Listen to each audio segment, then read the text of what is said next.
When are past grievances really overcome? Is there ever a point where we're able to acknowledge the passage of time, or more so, how can we determine whether or not we are truly healed from our past grievances? And when I say these past grievances, I definitely mean more minute or smaller ones that maybe linger in your mind as you carry on your back in your day-to-day. I should preface this by saying there are many things that need a lot of attention in order to truly be healed or to be overcome.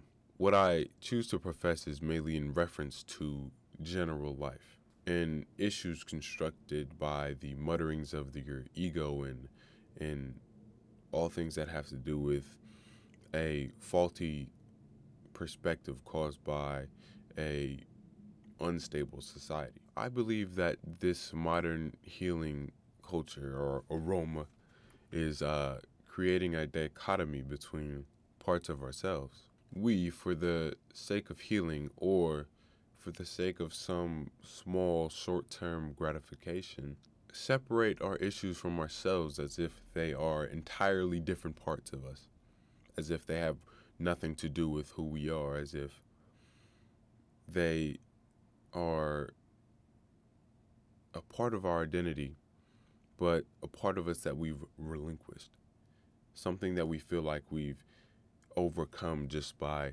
setting it aside.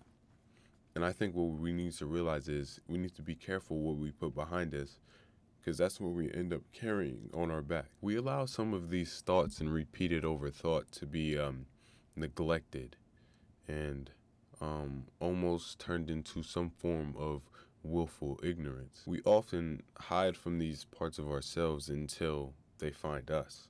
Waiting until we're found leaves us open to these negative and truly malicious parts of the past. It leaves us open and vulnerable to some of this stuff that we've overcome long ago.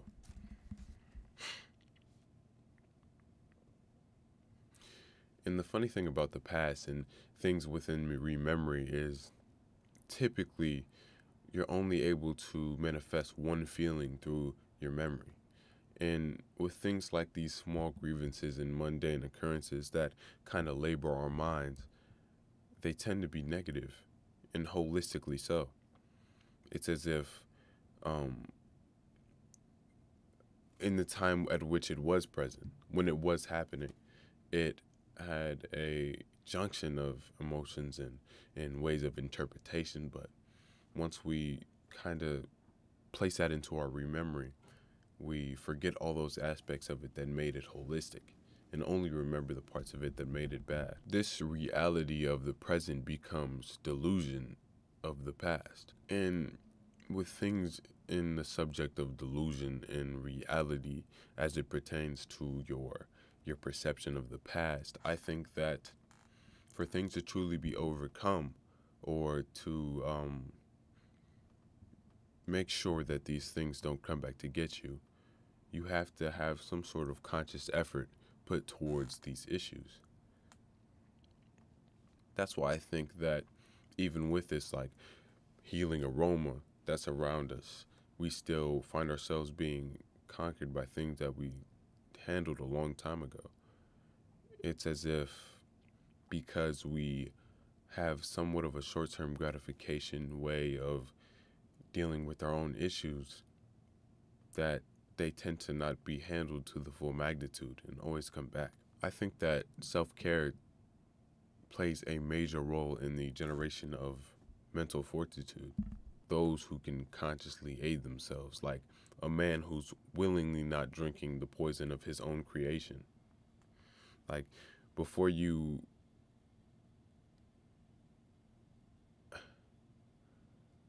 heal a man, ask him if he's willing to give up the things that make him sick.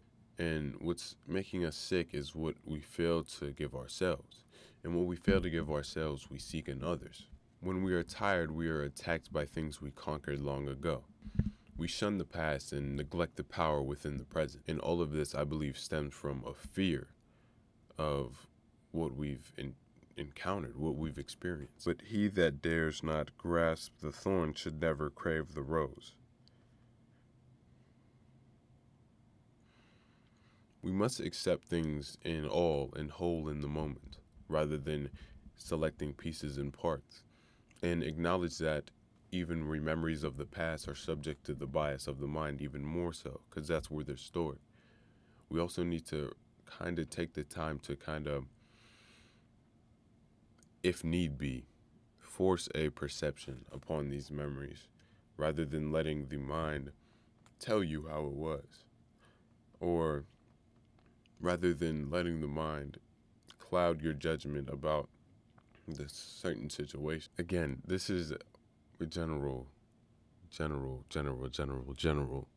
information.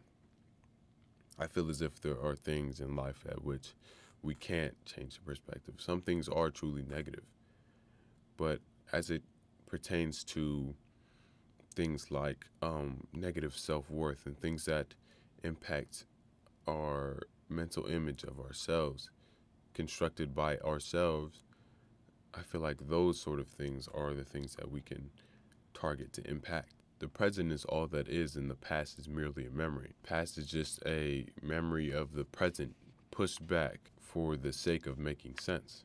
All in all, we must strive for balance.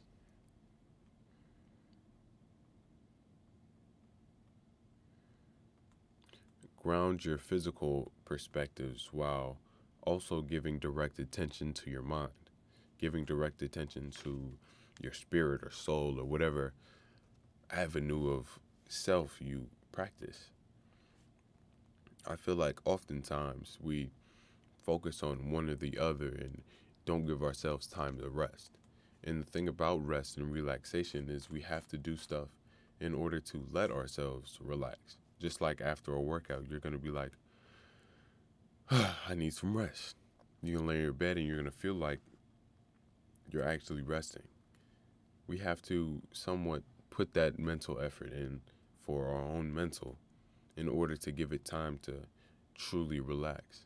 You know, kind of force your own projection of your reality and somewhat live in a realistic delusion, because that's all that is right now. You've been taught to look at the world a certain way and its impacts are grave. It's not as if the world is the way it seems. It's the way you've been told to look at it. It's the glasses that you've been prescribed that make you look at the world a certain way. And I feel like these glasses stress the eye, and a stressed eye sees a stressed world. We're being taught to see these certain negative aspects of life and taught to be stripping these tiny characteristics and not practice gratitude or looking for the good parts of life in order to keep us down. And the thing about staying down is we always have this perception that we're on the brink of or on the cusp of getting up. And while that is true, how are we supposed to get up if we're constantly being weighed down? And that's why it feels like when we're trying to get up, we have so much baggage that we're carrying. And the thing is, sometimes you have to get rid of the baggage before you even start the climb.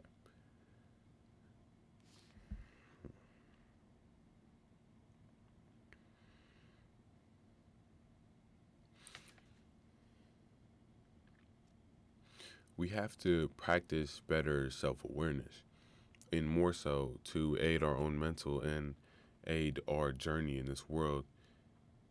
Be more mindful of the things that impact your image, the things that impact you.